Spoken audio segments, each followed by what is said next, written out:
People live their lives in different ways. They value different things, have different things they like and dislike, different traditions and ways of going about. In general, different views on how the world should be ordered. If there are as many ways for people to live their lives as there are people, it seems inevitable that eventually two people find themselves in conflict over how they each perceive things should be done. In a much nicer world, people would only decide how to live for themselves, without interfering with others. If they come into conflict, they would agree to disagree, and let others go on their way. But this is not such a nice world, and the actions of one have an impact on others. At this point, people have to find a way to arrange themselves. This can be something as mundane as parents criticizing their teenage children over the clothes they choose to wear. Something more severe, like the temperance movement, campaigning to make the consumption of alcohol illegal. Or something extreme, like religious followers declaring a war of extermination on other faiths and the unbeliever. All of these different actions are very similar in their origin, a disagreement over the way to do things. I'd like to coin a word for the more severe forms. Waycism. Definition: opposition to someone on the basis of their way of life, regardless of other characteristics, to the point of using violence to defend one's way of life, or taking a different way of life. This is what I would like to think about today. Waycism is simply derived from way as in way of life, with an added ism to denote the oppositional nature of the word is supposed to describe. It also gives the intentional mispronunciation of racism a bit of meaning. I find that there is no term that describes what racism does. The closest term I know is chauvinist, being someone who considers his own group superior to others. But racism does not require the qualifier of a feeling of superiority. Chauvinism only describes an attitude. Racism describes actions.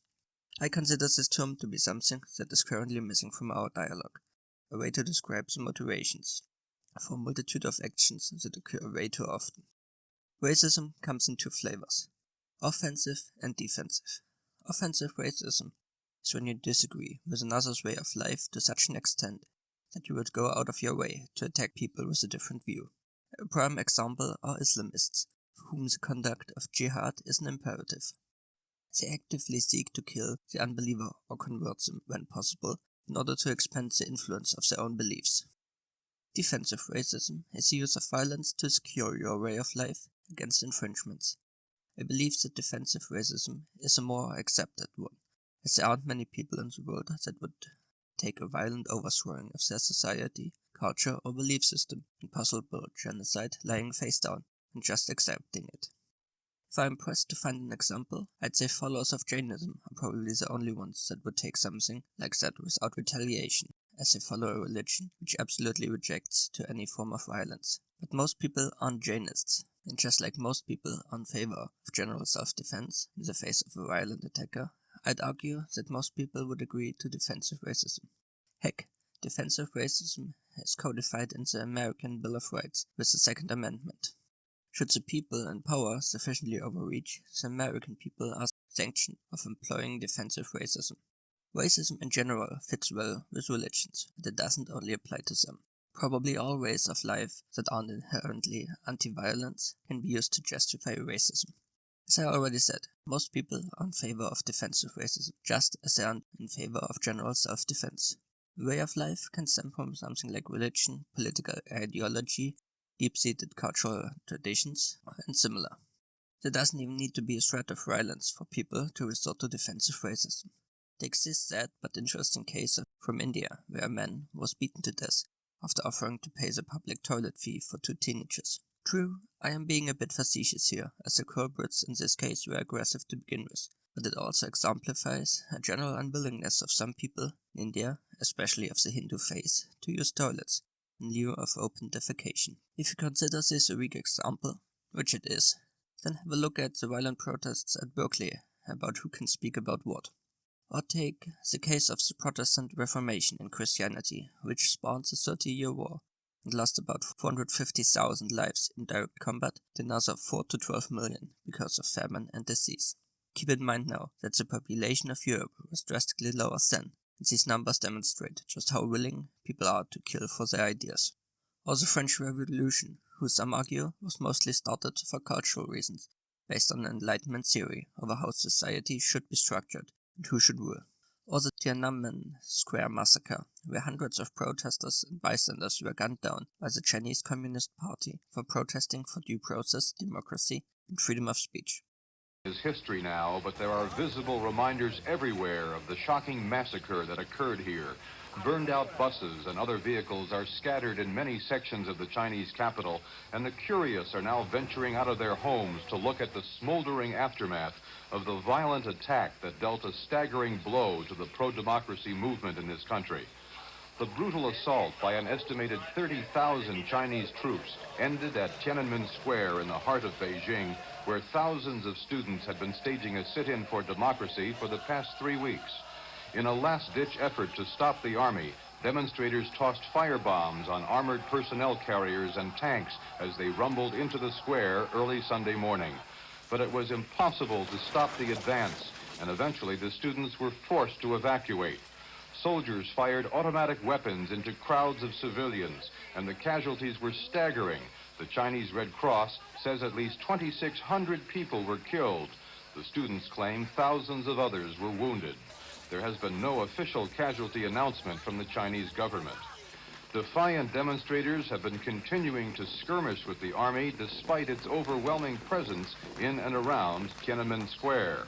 At one point, they set an ambulance on fire and aimed it at the troops, but the vehicle smashed into a traffic island, and that prompted the soldiers to open fire once more on the students. This morning, troops were seen severely beating demonstrators in the Forbidden City district near the square, and at least 3 of them were arrested. The Goddess of Democracy statue has been toppled by Chinese troops. Student leaders have gone into hiding, and there are now fears the army may move against student sanctuaries on university campuses in the northern part of the capital. Many buses are not running today. Thousands of workers are staying home, and there is talk that a general strike is being organized to protest the communist regime's brutal response to the student demands for democratic reforms. Gary Shepard, ABC News, Beijing. There were scores of sympathy protests today from this country to Europe to Asia. In Hong Kong, which will come under China's control in 1997, more than 100,000 demonstrators took to the streets to express outrage over the bloody crackdown in Beijing. They are not our government. That's crazy. They're mad. They're murder. And here at home, there were similar emotional marches by Chinese students in Washington, Los Angeles, Houston, and other cities. There are many other examples of people bashing each other's heads in over disagreements like this. So observe and notice that the examples are cited all have freedom or self-governance as a specific point of disagreement.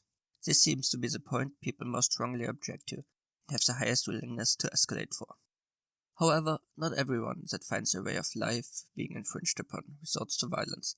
Not everyone that spreads their way of life resorts to violence. Take a vegan and a meat eater. Most vegans do not advocate for the killing of meat eaters to save the chickens or whatever, and in turn, vegans generally don't fear of being beaten or killed for proselytizing. No matter how annoying and cringe PETA acts, can you think of a time when they actually used violence to further their goals?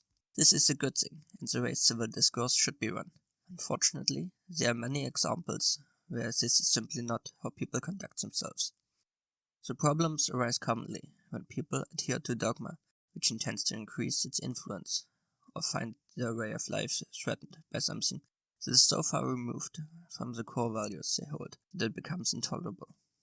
Do you know any examples for racism? If so, make a comment about the most egregious forms of racism you can think of.